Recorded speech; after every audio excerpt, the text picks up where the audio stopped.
ഒരു serial killer എന്ന് നമ്മൾ സംശയിക്കുന്ന സെബാസ്റ്റ്യന്റെ ഭാര്യ ഞങ്ങളുടെ പ്രതിനിധി റാഫി കരീമുമായി സംസാരിച്ചതാണ് നമ്മൾ കണ്ടത്. ഇതാദ്യമായാണ് സെബാസ്റ്റ്യന്റെ ഭാര്യയുടെ ഒരു ഭാഗം നമ്മൾ കേൾക്കുന്നത്.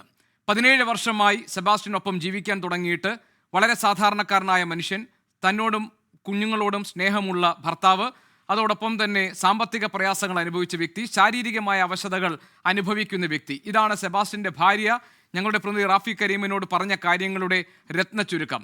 ഞാൻ ജോർജ് ജോസഫ് സാറിൽ നിന്ന് ഈ ചർച്ച തുടങ്ങാൻ ആഗ്രഹിക്കുകയാണ്. ജോർജ് ജോസഫ് സാർ, സ്ത്രീകളെ വശീകരിച്ച്, അതായത് ഒറ്റയ്ക്ക് നിൽക്കുന്ന സ്ത്രീകളെ, കുടുംബമില്ലാതെ കഴിയുന്ന അല്ലെങ്കിൽ ഭർത്താവുമായി അകന്ന് കഴിയുന്ന ഒറ്റയ്ക്ക് താമസിക്കുന്ന സ്ത്രീകളെ വശീകരിച്ച് അവരിൽ നിന്ന് സ്വർണവും സ്വത്തുമൊക്കെ തട്ടിയെടുത്ത് അവരെ കൊല ചെയ്യുന്ന നിഷ്ഠൂരനായ വ്യക്തി. അങ്ങനെയാണ് സെബാസ്റ്റ്യനെ കുറിച്ച് ഇതുവരെ കിട്ടുന്ന വിവരങ്ങൾ അനുസരിച്ച് പുറത്തു വരുന്ന ഒരു ചിത്രം. 17 വർഷമായി സെബാസ്റ്റ്യന്റെ കൂടെ കഴിയുന്ന ഭാര്യ പറയുന്നു, ഒരു ഉറുമ്പിനെ പോലും നോവിക്കാത്ത മനുഷ്യനാണ് സെബാസ്റ്റ്യൻ എന്ന്.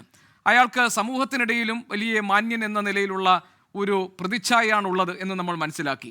ഈ ഭാര്യ പറഞ്ഞ കാര്യങ്ങളിൽ നിന്ന് എന്താണ് നമ്മൾ മനസ്സിലാക്കേണ്ടത് ജോർജ് ജോസഫ് സാർ? അതിനോടൊപ്പം തന്നെ സെബാസ്റ്റ്യൻ ഇതുവരെ ചോദ്യം ചെയ്യലിനോട് പൂർണ്ണമായും സഹകരിച്ചിട്ടില്ല എന്നാണല്ലോ പുറത്തു വരുന്ന വിവരം.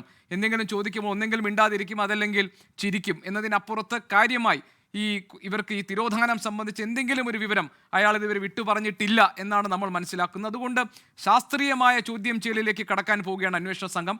ഭാര്യയും ക്രൈംബ്രാഞ്ച് ചോദ്യം ചെയ്യലിന് വേണ്ടി വിളിപ്പിച്ചിട്ടുണ്ട്. ആ സമയത്താണ് തൻ്റെ ഭർത്താവ് നിരപരാധിയാണെന്നും ആളുകൾ വെറുതെ പറയുന്നതാണെന്നും അയാൾക്ക് സാമ്പത്തിക പ്രയാസങ്ങളുണ്ടെന്നും അയാൾക്ക് ശാരീരിക അവശതകളുണ്ടെന്നും ഭാര്യ പറയുന്നത്. ഇതിനെ നമ്മൾ എങ്ങനെ മനസ്സിലാക്കണം ജോർജ് ജോസഫ് സാർ? അല്ല, ഇത് വളരെ വിചിത്രമായ ഒരു കേസ് തന്നെയാണ്.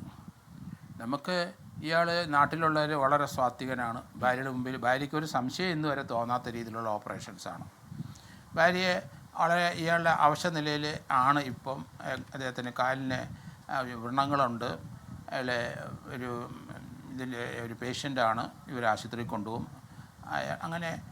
അങ്ങനെയൊക്കെയുള്ള ഒരു അസുഖബാധിതനാണ് ഇപ്പോൾ ഈ 68ാമത്തെ വയസ്സിൽ. അപ്പോൾ 17 വർഷം മുമ്പാണ് കല്യാണം കഴിച്ചത്. 51ാമത്തെ വയസ്സിൽ. 51ാമത്തെ വയസ്സിന് മുമ്പുള്ള ചരിത്രം നമുക്ക് ആർക്കും അറിഞ്ഞുകൂടാ. അത് നാട്ടിൽ അതിനെപ്പറ്റി ആരും ചർച്ച ചെയ്യുന്നുമില്ല. പക്ഷേ ഇയാൾക്ക് ഈ 4 പേരെ അവിടെ കൊണ്ടുവന്ന് കൊലപ്പെടുത്താനുള്ള സൗകര്യം ഇയാളെ ചേർത്തലയിൽ ഇയാളുടെ വീട്ടിലുണ്ട്. കാരണം 2.5 ഏക്കർ സ്ഥലവും വീടുമുണ്ട്. അവിടെ ഭാര്യ അവിടെ അല്ല താമസിക്കുന്നത്. 17 വർഷം ഇടയ്ക്കിടയ്ക്ക് അവിടെ പോയി വരും. ഇപ്പോൾ ഈ ഭാര്യ താമസിക്കുന്ന സ്വന്തം വീട്ടിലാണ്. അയാൾ നാട്ടിലും അല്ല അതിരമ്പുഴയിലും ഒരു വീട് വാങ്ങിച്ച് വെച്ചിട്ടുണ്ടോ നമുക്ക് അറിഞ്ഞുകൂടാ. അതേപ്പറ്റിയൊന്നും ഇതാരും പറയുന്നത് ഞാൻ കേട്ടില്ല. അവിടെ ഭാര്യ ഇടയ്ക്കിടയ്ക്ക് ഇവിടെ വന്നു പോകുന്ന ഒരു സ്ത്രീയാണ്. 2.5 ഏക്കർ സ്ഥലവും ആ വീടും ഇയാളുടെ കസ്റ്റഡിയിൽ ഒരു മനുഷ്യൻ നോക്കാതെ. അതിനടുത്ത് അയൽവക്കമൊക്കെ വളരെ കുറവാണ്. അപ്പോൾ അങ്ങനെ ഇയാൾക്ക് ഒരു ക്രൈം ചെയ്യാനുള്ള ഒരു അന്തരീക്ഷം ഇയാളുടെ കയ്യിലുണ്ട്. അത് തന്നെയല്ല, ഇയാൾക്ക് ഇതിന് ഭാര്യയ്ക്ക് ഇയാളുടെ മൂവ്മെൻ്റ് ഒന്നും അറിയത്തില്ല. സാമ്പത്തികമായ ഞെരുക്കമുണ്ട് എന്ന് ഇപ്പോഴും അവർ പറയുന്നത് കേട്ടു. അതേസമയത്ത് ബാങ്കിൽ 2 കോടി രൂപ അടുത്ത് കിടപ്പുണ്ട്. ഒരു ബാങ്കിൽ 1,60,00,000 ഒന്ന് 1,40,00,000. ഇത് ഇയാൾ വളരെ സൈലൻ്റാണ്. ഇയാൾ ഇങ്ങനെ ഒന്നും ചെയ്യില്ല എന്ന് ഭാര്യയ്ക്കും മക്കൾക്കും ബോധ്യമുണ്ട്. നല്ല കാര്യം, അങ്ങനെ നിൽക്കട്ടെ. പക്ഷേ ഇയാൾ ഈ വഴിവിട്ട സഞ്ചാരം ഭാര്യയ്ക്ക് അറിയില്ല. അതേസമയത്ത് ഭാര്യ വീടിന് അടുത്തുള്ള ബിന്ദുവിനെ ഇയാൾ എന്തിനാണ് കൊന്നത്? കാരണം ഇയാൾക്ക് ബാങ്കിൽ ഏകദേശം 2 കോടി രൂപ കിടപ്പുണ്ട്. അവരുടെ ദേഹത്തുണ്ടായിരുന്ന ആ ആഭരണങ്ങൾ, വളകൾ, മാല, സ്വർണ്ണമാല, കമ്മൽ, അത് കൊന്നിട്ട് ഇയാൾ കൊണ്ടുപോയി വിറ്റിട്ടുണ്ട്. അത് പോലീസ് കണ്ടെത്തിയിട്ട്, കോട്ടയം ക്രൈംബ്രാഞ്ച് അത് കണ്ടെത്തിയിട്ടുണ്ട്. അപ്പോൾ അത്രയും പണമുള്ള ഒരാൾ വീണ്ടും എന്തിനാണ് കൊല്ലുന്നത്? ഒരു പ്രസക്തമായ ചോദ്യമാണ് അത് ഞാൻ വെക്കുന്നത്. കാരണം അതിൻ്റെ ഒരു ആവശ്യം അയക്കില്ല. സുഖമായിട്ട് കഴിയാം, കുടുംബമായിട്ട് കഴിയാനുള്ള വസ്തു കയ്യിലുണ്ട്. അപ്പോൾ ഇയാൾ ചെയ്യുന്ന പ്രവൃത്തി എന്തുകൊണ്ടാണ് ഇത്ര ഗോപ്യമായിട്ട് ചെയ്തിട്ട് മിണ്ടാതെ ഇരിക്കുന്ന കണ്ടില്ലേ? അപ്പം 4 പേര് അപ്രത്യക്ഷമായത് ഇയാളുടെ വീടിൻ്റെ കോമ്പൗണ്ടിൽ തന്നെ. അതിന് യാതൊരു സംശയമില്ല. ഇപ്പോൾ ജയനമ്മയെ സംബന്ധിച്ചിടത്തോളം അവിടെയാണെന്ന് ഇപ്പം കൃത്യമായി. കാരണം ഒരു മൊബൈൽ കോളിൻ്റെ ഫോണ് ഏറ്റവും ജയനമ്മയുടെ ലാസ്റ്റ് ഇയാളുടെ ആ വീടിൻ്റെ ആ ലൊക്കേഷനാണ്. അപ്പോൾ അത് തന്നെയല്ല, അവരുമായിട്ട് അടുപ്പമുണ്ട്.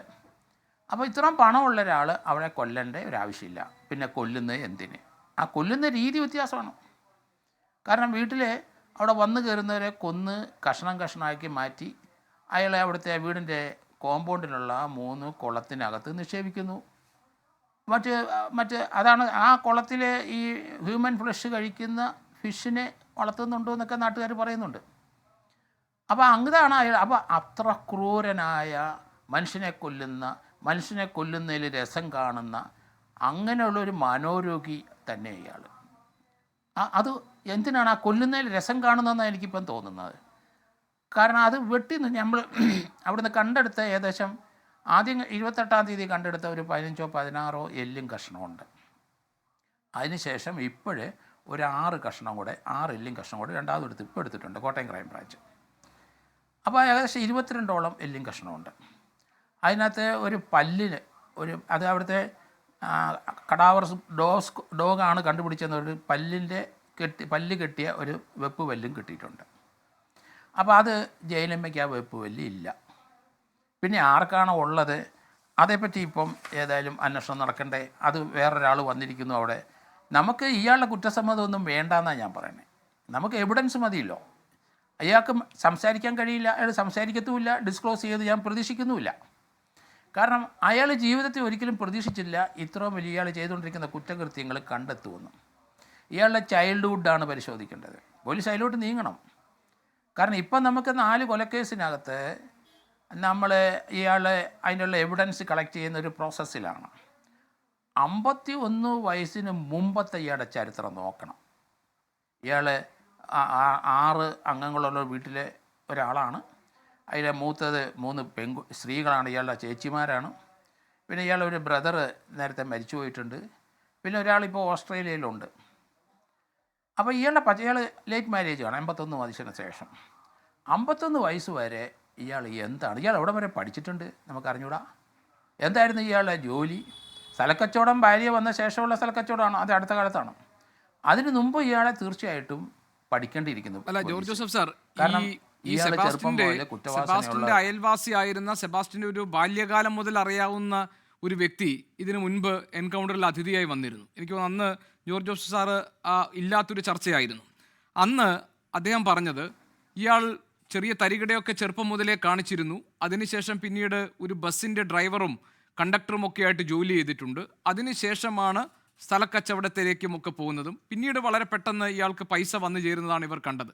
അപ്പോൾ ഒരു ഫ്രോഡ് എന്ന നിലയിൽ, അല്ലെങ്കിൽ ആ തരത്തിൽ തട്ടിപ്പുകൾ നടത്തിയ ഒരാൾ എന്ന നിലയിൽ അവരൊന്നും അധികം ഇയാളെ അടുപ്പിച്ചിരുന്നില്ല. പിന്നെ വലിയ സൗഹൃദമൊന്നും ഉണ്ടായിരുന്നില്ല എന്ന് ബാല്യകാലം മുതൽ ഈ സെബാസ്റ്റ്യനെ അറിയാവുന്ന അദ്ദേഹത്തിൻ്റെ അയൽവാസിയായ ഒരു വ്യക്തി എൻകൗണ്ടറിൽ വന്നപ്പോൾ പറഞ്ഞു. അതാണ് ബാല്യകാലത്തെക്കുറിച്ച് ആകെ നമ്മുടെ കയ്യിലുള്ള വിവരം.